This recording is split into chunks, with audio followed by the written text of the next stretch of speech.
will likely be familiar with this brand from Safeways or any grocery store. However, the word oikos actually refers back to the ancient Greeks, Athenian Greece, and it's um, central to much Greek philosophy. So I'll be using the terms household, family, and house interchangeably, even though strictly speaking, they each have different emphases and values. In the politics, Aristotle uses the term oikos to refer to the family as the building block of Greek society. It was also understood to be composed of two parts, namely the household family and the family's home or house.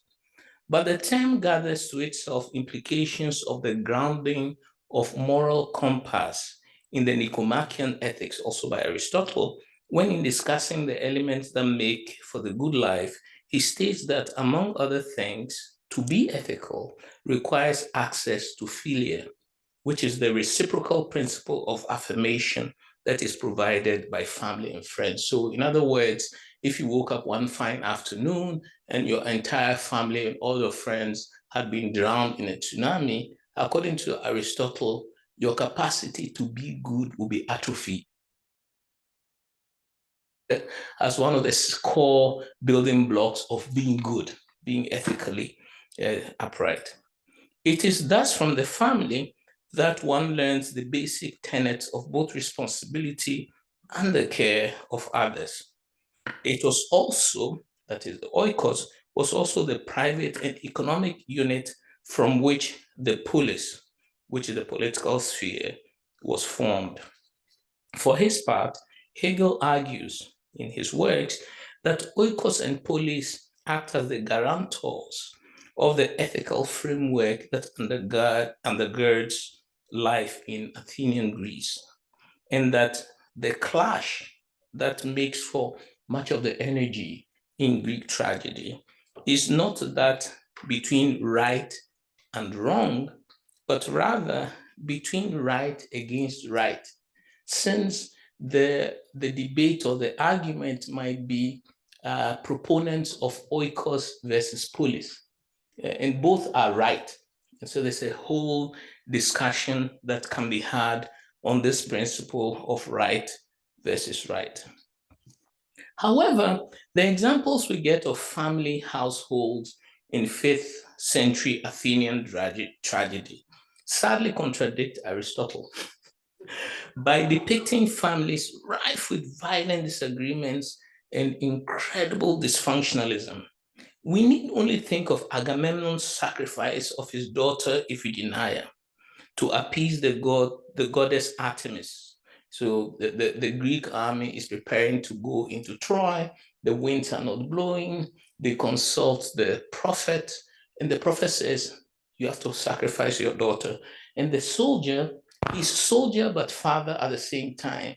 And he's split for a moment between which one, and he decides to sacrifice his daughter. And subsequently, the assassination, Agamemnon's assassination at the hands of his wife Clytemnestra, or remember, the irreconcilable quarrels between Antigone and Creon, which also leads to the death of Antigone, or of Oedipus's unwitting murder of his father and marriage to his mother in Sophocles' plays. And we get a sense of the dysfunctionalism of the Greek oikos as represented in the tragedies.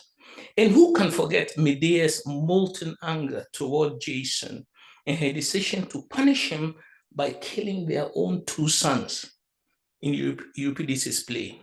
This act by Medea is to make Jason feel the complete loss of the immediate comforts of philia grounded in oikos, or the family. And what do we make of the incredibly fraught families in Shakespeare? The characters, the individual characters of Hamlet, Prospero, King Lear, Shylock, Othello, and Macbeth may be taken as suggesting contrastive principles for thinking about the relationship between an identifiable self and the dynamics of family. It is also Shakespeare who makes most vivid the relationship between external events in the outside world, the family, and the internal states of emotional turmoil of the various protagonists that I've just mentioned. In Shakespeare, there is an emotional and affective economy which is correlated between happenings in the external family and the life and so in the internal emotional states of the characters. And this correlation seems distinctly modern. We feel it, all the therapies that we go through in our lives. What is it but to deal with this family dysfunction, which upsets us and makes us rough and stormy on the inside? When King Lear is unhoused upon the heath, and his mind reflects the violent seizures of the weather, he's only illustrating the relationship between different forms of breakdown, starting with that of his family unit itself. So it's a breakdown of the family unit, which, by the way, is fomented by himself, that leads to his mind blowing up. And when we see Ophelia distributing flowers to the court at Elsinore, we know that she's painfully enacting the quest for a new symbolic language for expressing the collapse of her own family. So in Shakespeare, our external events, the dysfunctionalism of the family also is correlated to the emotional turmoil of the character. The two cannot be separated one from the other. The anchoring of a specific household in world literature illustrates what I want to describe as the ethnography of the private sphere. The text as varied as Ibsen's Hedda Gabler, William Faulkner's Absalom, Achebe, Marquez's 100 Years of Solitude, and various others anchor the entire narration via a particular household, so that all the events in the novels somehow have to be either reported to that household or actually occur in the household. A great example is Macondo, the household of the Buendia family in 100 Years of Solitude. It's part of the architecture of the novel. In Najib Mahfouz's Medak Ali, Egyptian Najib Mahfouz Medak Ali centers several houses or several homes in an alley in 1940s Cairo as a collective site of gossip and communal values caught in the transition from tradition to a new liberal modernity. The details of what I'm describing as the ethnography of the private sphere, of course, vary from text to text. But as a general rule, what we find are the details that illuminate the textures of everyday life, and that involve the material relationships of individuals within the family, such as cooking, eating together or not eating together, and the sharing of apparently meaningless pitter-patter of everyday life. What are families but talking about how some idiot stepped on your foot at the bus station and everyone is supposed to chime in and insult the idiot? It makes meaning only within a particular family. But this pitter-patter of everyday life is part of the ethnography of the private sphere that is illuminated by the novels that anchor themselves in the household. The ethnography of the private sphere also reveals the domains of privacy and of sentiment. But the home or family is not always conducive to the evolution of positive sentiment. So privacy, sentiment are also illustrated via this ethnography. But sometimes the household or family is not actually conducive to the evolution of positive sentiment. A good example is to be found in Henrik Ibsen's Hedda Gabler, in which Hedda experiences her home as a series of interdictions deriving from what she experiences as the intolerable mediocrity of the family members she's surrounded by. Her attempt to escape this emotionally interdictory family infrastructure by channeling a form of radical romantic act through her former boyfriend, Eilert Lovberg, fails miserably, in part because Lovberg himself harbors impulses that go fundamentally counter to the establishment of philia grounded in family life. So, I mean, it's a beautiful play, and she commits suicide at the end.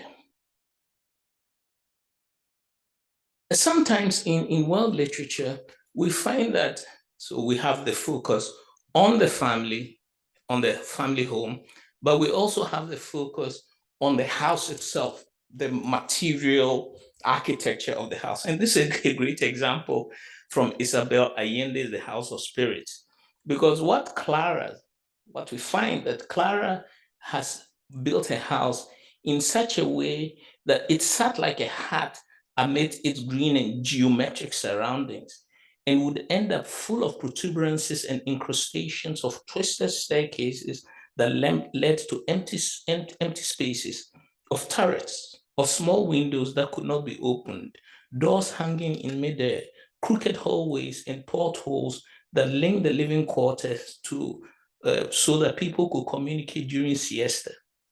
So, but what she does is that she constructs the house like a labyrinth. So, and the labyrinth-like structure of the household is meant to reflect her own enigmatic status as a character. So the house is a metonymic displacement of the character. You cannot understand Clara without understanding this incredibly convoluted labyrinthine house. One of the most famous buildings, houses, is also offered us by Faulkner's Absalom, where what we find is the saga of the family's history is inseparable from the fate of Serpent's Hundred. Serpent's Hundred is the name of the house. But the story in Absalom is told in such a way as to generate a number of aporia and the apparent scrambling of causality, such that the motivations of the individual characters in the family, in this house, generate multiple interpretations from the 5 embedded narratives that tell the story. And I should mention that the novel is, at least in its first third, about the building of the house. So we spend a lot of time with the characters putting up the house. The narratives in the novel are primarily Rosa, Mr. Thompson, and so on and so forth. And each of the narratives has access to some bare ascertainable historical facts, such as the date of Thomas Sarpent's arrival in Yokonaba-Taupa County of 1833, or the Civil War, 1861 to 1865. But they have access to historically ascertainable details, but they can only speculate on the individual motivations of the characters. And what then happens is that the familial motivations of the entire household, and indeed of the narrators relating the story, is a composite of enigmas, which are very difficult to disentangle. So in Absalom, the house, which you spend a lot of time building or seeing them build, then has characters inside the house, family members, and the story is relayed by different narrators, all of whom are confused about the motivations of individual family members. It's a phenomenal work of world literature. The French philosopher Gaston Bachelard has suggested in the Poetics of Space that the house is a guarantor of dreaming. This is generally true, and many people will agree with him. As for many of us, nostalgia is specialized and firmly lodged in different parts of our houses, especially where we grew up. So this is Gaston Bachelard. I really enjoy reading him. For my own part, I grew up sharing a bedroom with two of my sisters. So there was really no privacy at all. However, despite there not being privacy, because I had my sisters with me, I discovered that it was possible actually to cultivate a deep form of solitude by reading in bed. So the place that I remember all my nostalgia to take from Bachelard is my bed. Thus, my bed became the place of the most exciting form of transport and ecstasy into worlds completely different from my own in the books that I read whilst in bed. To this day, there's no greater pleasure for me than reading in bed, especially when other people have gone to work. I love it. I experience it as the very apex of a civilized life. To lie in bed reading, it's glorious.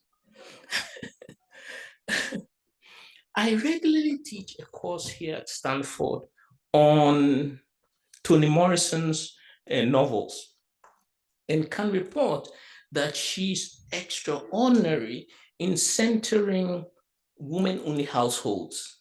Almost every novel that she wrote has a woman-only household, sometimes anchoring the narrative entirely. But there's actually no novel of hers that hasn't had a woman-only household. Beloved is one such novel, but in this case, its emotional character is directly related to the aftermath of slavery. And because the story of the novel is set just before and about a decade after American emancipation in 1965, the characters wrestle with the traumatic residues of their slave pasts. So as I say here, what is at stake in the novel is the threat of the disappearance of the horizon of autonomy for the Black family due to the effects of slavery.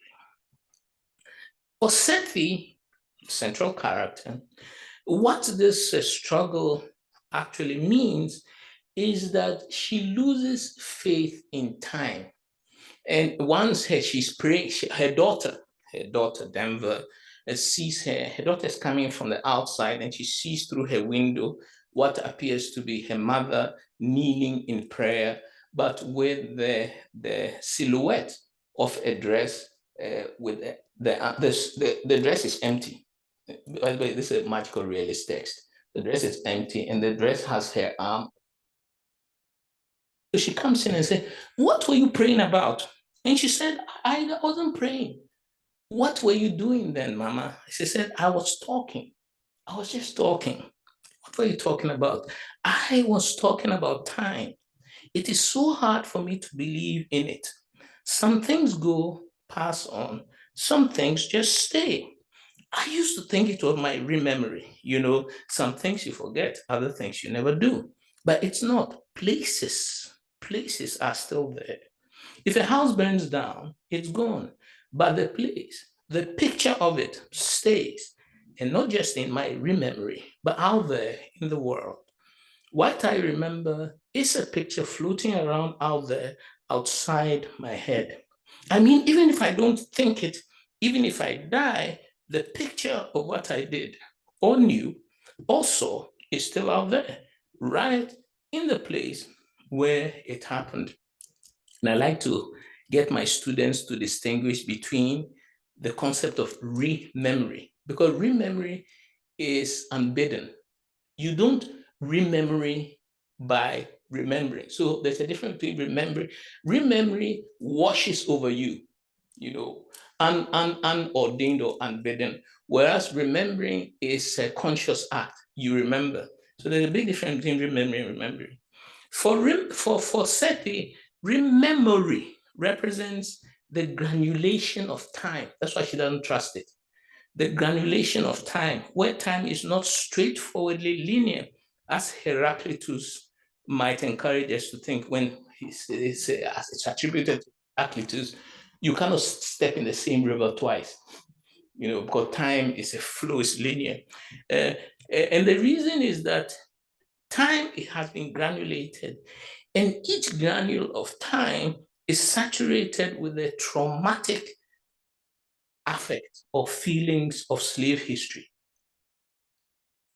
And their house, so the granulation is no ordinary granulation. Each granule has incorporated to itself the painfulness of the slave past. But more importantly, their house itself is itself a manifestation of rememory, because their house enact a kind of animated ghostliness, especially in the first third of the book. Because what has happened is that early in the novel, it's a long story, Seti cuts the throat of her 2-year-old daughter to prevent all her children from being scooped up back into slavery by the slave master. It's a terrible moment. And the house, which is 124, gets saturated with the feelings of this dead child. And sometimes, for example, the house will just all of a sudden lurch to the left. So the entire house will lurch to the left, or it will produce a pool of red light. And if you walk through the pool of red light, you feel indescribable sorrow. And at a later point in the novel, there are like 1,000 whispering voices surrounding the house. The house itself becomes a character, and it's the character which is a physical manifestation of rememory.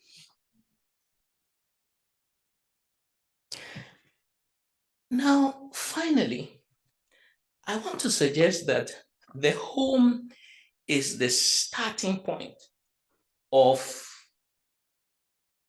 comparison. I want to even argue, and this is a direct poke in the eye of my comparative literature colleagues, that the home is a prologue to all forms of comparison. In fact, this also means that the home becomes the basis of comparing both inside and outside, what is and is not, but also the notion of unhomeliness. So home and unhomeliness. And I want to argue that actually the home is the seat and starting point of all comparison.